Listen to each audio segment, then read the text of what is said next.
This is the VOA Special English Education Report. An old problem is getting new attention in the United States: bullying. Recent cases included the tragic case of a 15-year-old girl whose family moved from Ireland. Phoebe Prince hanged herself in Massachusetts in January following months of bullying. Her parents criticized her school for failing to protect her. Officials have brought criminal charges against several teenagers. Judy Kuczynski is president of an anti-bullying group called Bully Police USA. Her daughter Tina was the victim of severe bullying starting in middle school in the state of Minnesota. Judy Kuczynski says her daughter was a very outgoing child, very involved in all kinds of things, and had lots of friends. But over a period of time, her grades fell completely. She developed health problems. She couldn't sleep. She wasn't eating.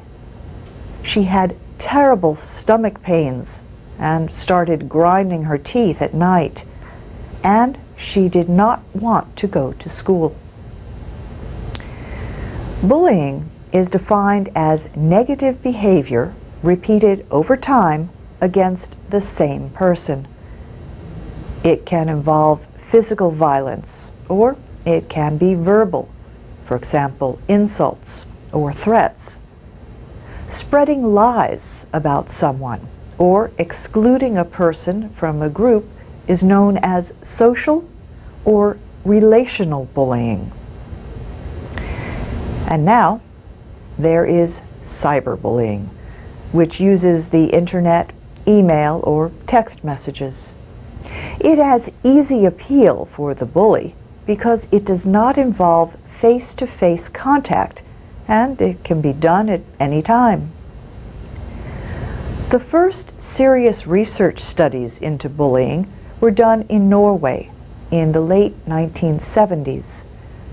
The latest government study in the United States was released last year. It found that about 1/3 of students aged 12 to 18 were bullied at school. Examples included being made fun of, pushed, spit on, threatened, or excluded from activities. Some students had their property damaged. About 4% reported being the victims of cyberbullying. The study took place in 2007. Susan Swearer is a psychologist at the University of Nebraska-Lincoln and co-director of the Bullying Research Network.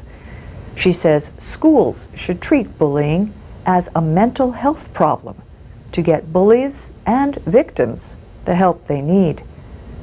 She says bullying is connected to depression, anxiety, and antisocial behavior, and bullies are often victims themselves. What can be done to prevent bullying? That will be our subject next week. And that's the VOA Special English Education Report.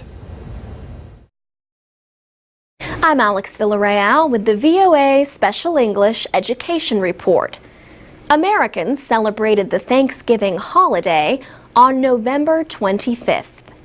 They gathered with family and friends to share a meal. Some celebrated the holiday by telling what they are most thankful for. This holiday season, a group of student athletes in Woodburn, Oregon, has given its community something to be thankful for. The Woodburn High School boys soccer team has reached the state soccer championship playoffs for 25 straight seasons.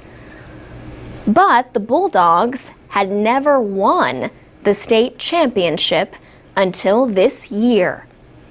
Their victory in November also represents a win for their mostly Hispanic hometown. Writer Steve Wilson spent a year recording the successes and problems of the team. He wrote a book called The Boys from Little Mexico, a season chasing the American dream.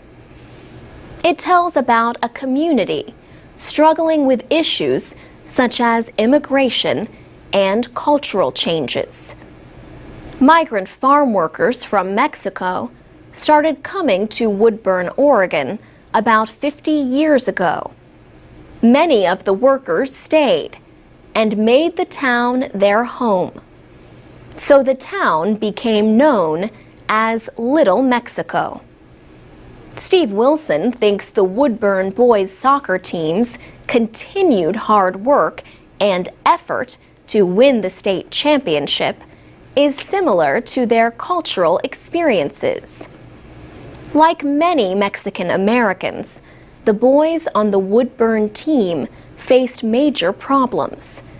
They include poverty, a language barrier, and immigration issues. Mr. Wilson wondered if those challenges were preventing the team from reaching its goal of winning a state championship. So he decided to follow the team for an entire season. He got to know the players, coaches, and supporters. One of the players he writes about in the book is Martin Maldonado Cortez. Martin says he and the other boys on the team knew that Woodburn had a bad image. The town has a population of only 22,000 people, but it faces many of the same problems found in large cities. These include gang violence and illegal drugs. He says when the team went to play other schools, the people did not act friendly toward them. Martin says his coaches told him to show pride in his culture. They told him to make an effort to be successful in life, and not just on the field. For VOA Special English, I'm Alex Villarreal. Our programs are online with transcripts and MP3 files at voaspecialenglish.com. And you can find us on Twitter, Facebook, and YouTube at VOA Learning English. This is the VOA Special English Education Report. In May, an international conference took place in Dakar, Senegal, to find new ways to get and keep girls in school. The United Nations Children's Fund says nearly 72 million children were not in school in 2007. More than half are girls, and more than 2/3 are in sub-Saharan Africa, South Asia, and West Asia. School attendance has improved in many areas, but the head of UNICEF, Anthony Lake, says, unless we all work harder, there may still be 56 million children out of school in 2015. He says progress and economic development depend on educating girls as well as boys. Educated girls are also at lower risk of violence, abuse, and diseases like HIV/AIDS. The UN Girls Education Initiative organized the meeting of 200 scholars, aid workers, and government officials from 22 countries. The initiative was launched in Dakar 10 years ago. The aim is to bring primary school education to all girls and boys worldwide by 2015. In Senegal, the number of public schools has doubled in the last 10 years. But UNICEF's Anthony Lake said schools still lack gender equality. He said girls in one Dakar school told him about a lack of bathrooms and textbooks for them and bullying from boys. The conference centered on three main problems to getting and keeping girls in school: violence, poverty, and poor quality education. Anne-Therese Ndongjata is Education Director for UNESCO in Africa. She says donors are giving a lot of resources and civil society groups are working on access to education. The UNESCO official says schools need to modernize and improve what they teach and how they teach it. For example, she says schools should teach African children in their native languages, not just in English or French. To stay in school, experts say children must consider their education useful, and so must their parents. May Rihani from the Global Advisory Committee of the UN Girls Initiative gave an example from a life skills program in Mali. One lesson is about diarrhea. The idea is for children to go tell their mother what they learned. May Rihani says the mother would recognize that this education is important to her and to her family and would want the child to continue to go to school. And that's the VOA Special English Education Report.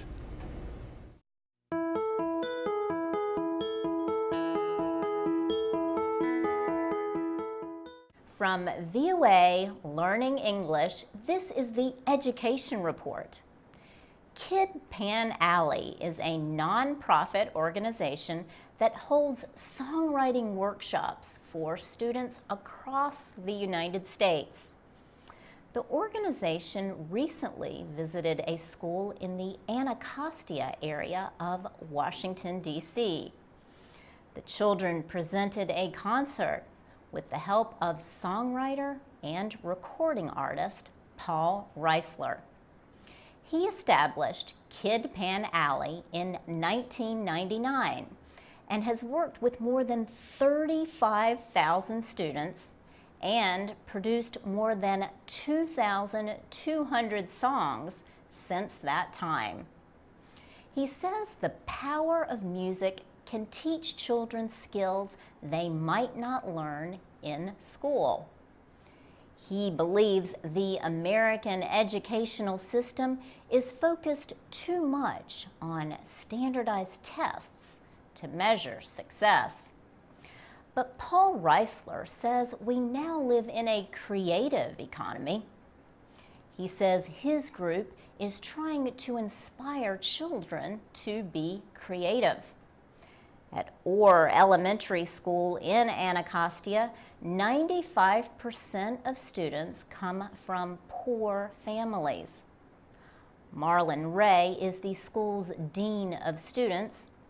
He says some of the children have difficult lives. But he says these kids still want to strive for greatness.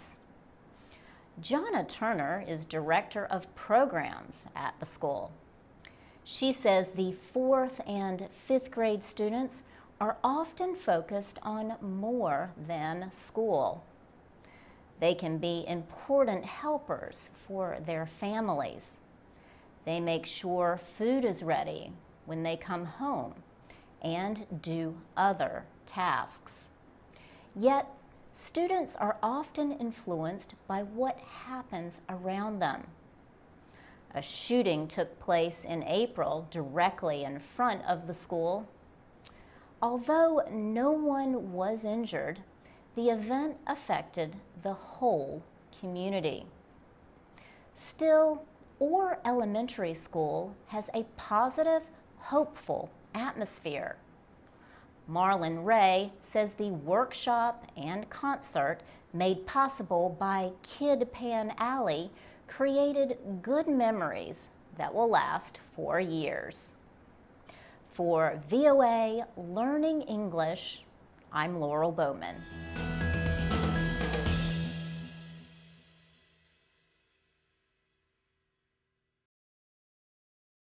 This is the VOA Special English Education Report.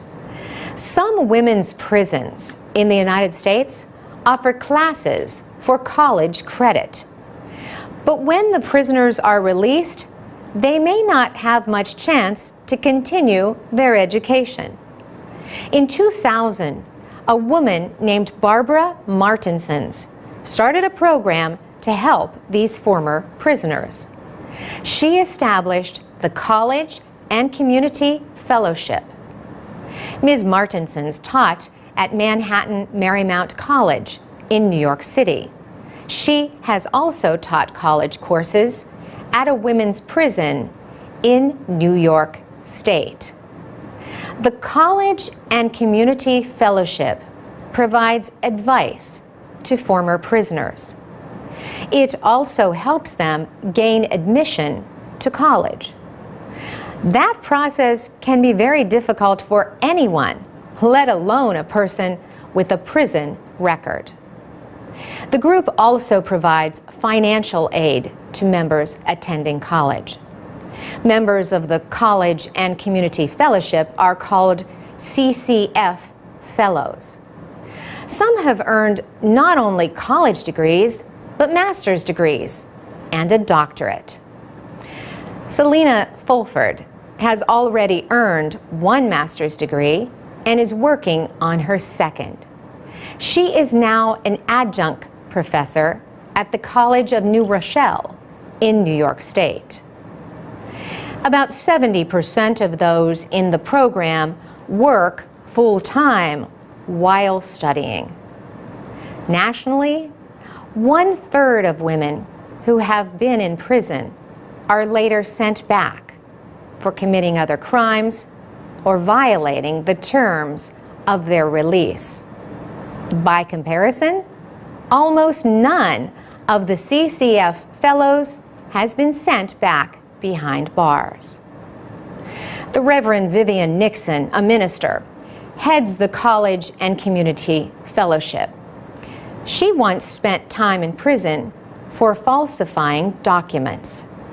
She says the group helps people reclaim the goals they had for their lives before going to jail. You don't have to just accept any job at a fast food restaurant or cleaning up a hotel or cleaning up the streets, she says. As she puts it, you can still have desires and goals, and we are going to help you meet those desires and goals. About 270 people are in the program. The group holds meetings where the women talk about subjects like personal finance and developing a career, and there is a social hour. Vivian Nixon says society in general is happiest when the women do not go back to jail. But she says her greatest hope is that members of the fellowship are setting high goals for themselves and their children. We have more stories about education programs for people in or out of prison. You can find them, along with other reading and listening materials for learning English, at voaspecialenglish.com. For VOA Special English, I'm Carolyn Persutti. This is the VOA Special English Education Report. Since the 1990s, education has been required for all South Africans from age 7 to 15. Last December, the government announced that 70% of students passed their final examination to finish high school.